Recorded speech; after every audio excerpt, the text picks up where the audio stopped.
$14 billion. That's the value of a single deal signed at dawn. A deal that jolted commodity markets from Mumbai to New York before the coffee had even brewed. In that moment, Burkina Faso, a landlocked nation once spoken of only in terms of gold, cotton, and struggle, became the center of the world's grain conversation. The agreement?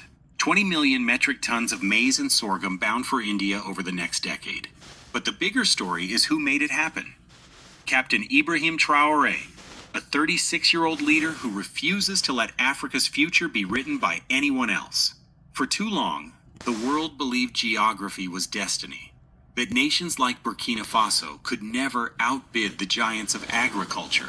Today, that belief is shattered. This isn't charity. This isn't luck. It's strategy. Sharpened over years, sealed in a handshake, and backed by the will of a people determined to rise.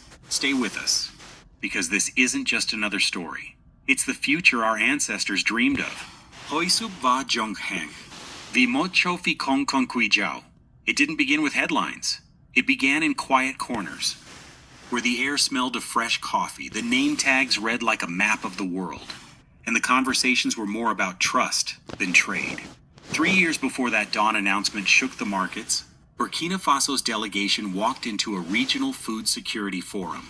The room was full of bigger players: Brazil, Ukraine, Australia, each with portfolios fat enough to draw India's attention. And yet, in that crowd, it was the understated pitch from West Africa that would plant the seed of a $14 billion alliance. The first conversations weren't about tonnage or timelines. They were about reliability. Could a landlocked nation with no deep water port of its own deliver millions of tons of maize and sorghum on schedule, year after year? The answer from Captain Ibrahim Traoré's team was simple. Judge us by what we build, not just by what we grow. Over the months that followed, discreet visits began. Indian trade envoys arrived unannounced, touring the fertile Central Plains, stepping into silos, inspecting grain quality by hand. No press, no staged photographs, just quiet verification. They saw storage facilities built with precision, irrigation projects underway, farmers who spoke of new planting techniques as if they were reciting a pledge. By the second year, the tone had shifted. This was no longer a question of if Burkina Faso could supply, but how much it could commit.